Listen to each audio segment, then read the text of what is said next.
ഈശോ മിശിഹായ്ക്ക് സ്തുതിയായിരിക്കട്ടെ. പ്രിയപ്പെട്ടവരെ, ഇന്ന് ഞാൻ നിൽക്കുന്നത് ഒരു കിണറിന്റെ അടുത്താണ്. എന്തുകൊണ്ടാണ് ഒരു കിണറിന്റെ അടുത്ത് ഇങ്ങനെ കയറി നിൽക്കുന്നതെന്ന് നിങ്ങൾ ഒരു പറ്റി ചിന്തിച്ചു നോക്കാം. ഞങ്ങളുടെ വീട്ടില് കിണർ ഇതുപോലെ ഇന്നുള്ള പോലെ വാക്കല്ലില്ല, ഇതുപോലെ ഒരു ഭിത്തിയോ ഒന്നുമില്ലാതെ പ്ലെയിൻ ആയിട്ട് ഗ്രൗണ്ടിൽ കിടക്കുന്ന ഒരു കിണറാണ്. ഒരിക്കലും പറ്റാത്ത കിണർ. ആ ദേശത്തെ മുഴുവൻ മക്കളും വേനൽക്കാലമാകുമ്പോൾ ഈ കിണറ്റിൽ നിന്നാണ് വെള്ളം കോരാറ്. സിസ്റ്ററും ഒരു 10ാം ക്ലാസ് വരെ ഒന്നോ രണ്ടോ പൈപ്പ് വീടിന്റെ ഉള്ളിലുള്ളോ, പക്ഷെ ഈ ശുദ്ധവെള്ളം കിണറ്റിൽ നിന്ന് വെള്ളം കോരിയാണ്. വെള്ളം കോരുക എന്റെ ഉത്തരവാദിത്തമായിരുന്നു. പലപ്പോഴും സിസ്റ്ററിനെ നിങ്ങളോട് പങ്കുവെക്കാനുള്ളത്, പലപ്പോഴും കിണറ്റിൽ നിന്ന് സിസ്റ്റർ വെള്ളം കോരുമ്പോൾ ഇപ്പോഴും ഇങ്ങനെ പാള കിണറ്റിലേക്ക് ഇടുമ്പോൾ ഈ കയർ അങ്ങനെ തന്നെ പോകും.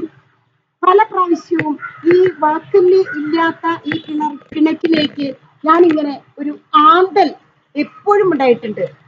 ഇപ്പോൾ ഞാൻ ചിന്തിക്കുകയാണ്, എത്ര പ്രാവശ്യമാണ് സിസ്റ്ററിന്റെ കയ്യിൽ നിന്ന് ഈ പാളയും ഈ പാട്ടയും ഈ കയറും ഇങ്ങനെ പോവുകയും സിസ്റ്റർ ഇങ്ങനെ ആന്തി ഈശോ എന്നൊരു വിളി പലപ്പോഴും ഉണ്ടായിട്ടുണ്ട്.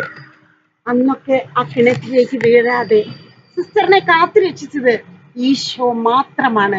ഞാൻ വിശ്വസിക്കുന്നു. അന്നും എനിക്ക് നിങ്ങളോട് പറയാനുള്ളത്, ഈശോയ്ക്ക് നമ്മെ ഓരോരുത്തരെയും കുറിച്ച് ഒരു പദ്ധതിയുണ്ട്.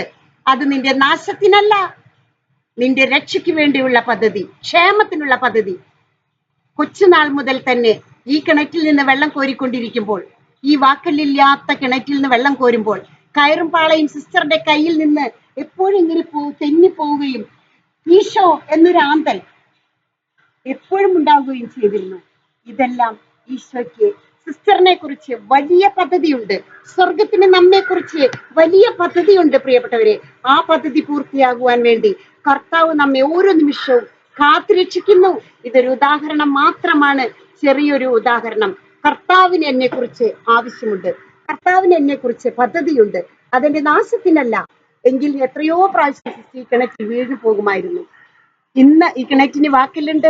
പെട്ടെന്ന് പാള പോവുകയാണെങ്കിൽ ഈ മതിലിൽ ഈ ചുമരിൽ നമുക്ക് പിടിക്കാം. പക്ഷെ അന്ന് പ്ലെയിൻ ആയിട്ട് കിടക്കുന്ന ഒരു കിണറായിരുന്നു.